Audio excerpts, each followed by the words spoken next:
सभी को। और आज हम अपनी काव्य शास्त्र की यात्रा को और अलंकारों की यात्रा को आगे बढ़ा रहे हैं। पहले हमने छंद पढ़े, अलंकार, इसी तरह की कई सारी व्याकरण हम आपके सामने रखेंगे। अतः आप लोग इस वीडियो को अपना आशीर्वाद देते रहें और आगे देखते। ये हमारा YouTube चैनल है और ये मेरा मोबाइल नंबर है। आपको और मान लो इस व्याकरण से संबंधित और भी जानकारी चाहिए तो आप कमेंट बॉक्स में कमेंट भी कर सकते हैं। सबसे मेरा निवेदन है कि एक बार बेल आइकन को दबाएं और सब्सक्राइब करें चैनल को। आगे देखते हैं। तो हम अगला पढ़ेंगे अलंकार में मानवीकरण अलंकार। जैसे नाम से पता चला मानवीकरण, यानी किस जैसे कहते हैं ना कोई चीज़ का राष्ट्रीयकरण कर दिया हो, है ना, उसको राष्ट्र के अंदर ले से मानवीकरण है ना। प्रकृति जो है वो जो प्रकृति के जो पदार्थ है ना, प्रकृति के जो जड़ पदार्थ हैं वो मानवेतर जड़ जो प्रकृति के पदार्थ हैं उनमें क्या करता है, मानव के गुणों का आरोप कर दिया जाए। वो प्रकृति के पदार्थ कैसे दिखेंगे, मानव के गुणों जैसा, है ना, ऐसा दिखेंगे जैसे वो प्रकृति के जो पदार्थ है वो मानव की तरह काम कर रहे हों। जैसे है ना, जो हवाओं ने ये कहा, वह है ना, हवाओं ने ये सुना, जैसे बॉर्डर पिक्चर में कहता ना, ए जाने वाली हवा जरा मेरे गांव जा। तो इस तरह से मतलब जैसा मनुष्य काम करता है ऐसा प्रकृति, जैसे मानो झूम रहे हैं तरोवर भी मंद पवन के झोंकों से, तो तरोवर पेड़ भी नाच रहे हैं। इस तरह के जितने भी उदाहरण हैं जो कि प्रकृति को मानव की तरह काम करवाती है वो सब इसमें आते हैं। तो जहाँ मानवेतर जड़ प्रकृति के पदार्थों को मानव के गुणों का आरोप कर उन्हें मानव के समान सह प्राण चित्रित किया जाए, तो हमने उदाहरण देखे, आपको मैंने और भी उदाहरण बताए थे और देखते हैं। हे बिखेर देती वसुंधरा, मोती सबके सोने पर, रवि बटोर लेता है उनको सदा सदा। तो इसमें देखो धरती और सूरज के बारे में ऐसा बताया गया जैसे मनुष्य करते हैं, है ना। एक और एक अच्छा सा उदाहरण बता दूं आपको जो अनुप्रास में भी काम आ जाता है। जैसे चारों चंद्र की चंचल किरणें, यहाँ तक वो अनुप्रास है लेकिन आगे बढ़ेंगे। खेल रही थी जलथल में।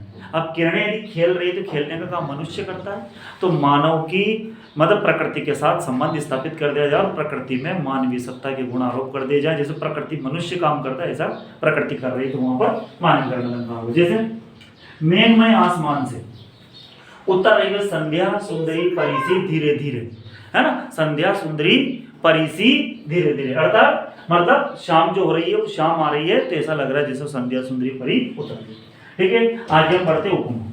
उपमा क्या होता है आपको मैं एक साधारण भाषा में पहले बता दूं। उपमा क्या होता है, किसी वस्तु को दूसरे वस्तु के समान, किसी व्यक्ति को दूसरे व्यक्ति के समान बताना उपमा अलंकार। जैसे जहाँ उपमेय और उपमान में भेद होते हुए भी समान गुण के कारण उपमेय के साथ उपमान के सादृश्य का वर्णन, बराबर का वर्णन हो, उपमेय को उपमान के समान बता दिया जाए।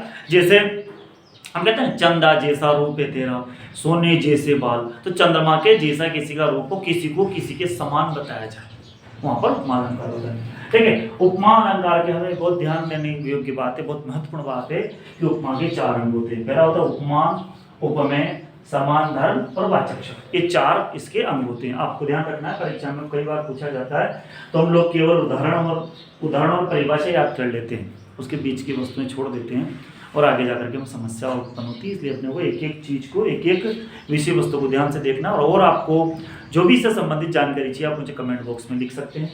तो उपमान, उपमेय, साधारण धर्म और वाचक शब्द। अब कैसे पता चल रहा है क्या है, देखो मैंने एक उदाहरण लिखा है, पीपर पात सरिस मंडोला, एक वाक्य लिखा है या एक पंक्ति लिखी है, पीपर पात सरिस मंडोला, पीपल के पत्ते के जैसा मंडोला। अब यहाँ पर ये चार चीजों को ढूंढेंगे। उपमान, उपमान यानी जो प्रसिद्ध वस्तु है, जैसे पीपल का पत्ते के जैसा मंडोला, तो पीपल के पत्ते से समानता बताए, इसलिए पीपल का पत्ता क्या हुआ, यहाँ पर उपमान हो गया।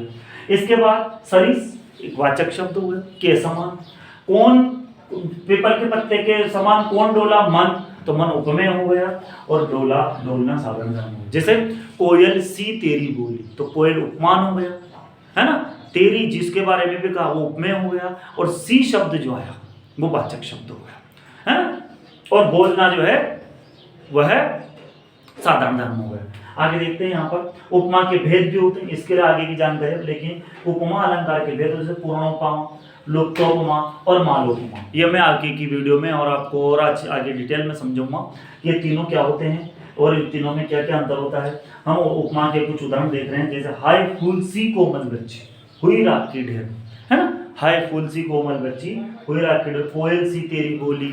इस तरह के वाक्य किसी को किसी के समान बताना, किसी व्यक्ति की समानता किसी प्रसिद्ध विषय वस्तु से करना ही उपमा अलंकार होता है। इस तरह से अब आगे की वीडियो देखेंगे। आपका बहुत बहुत धन्यवाद।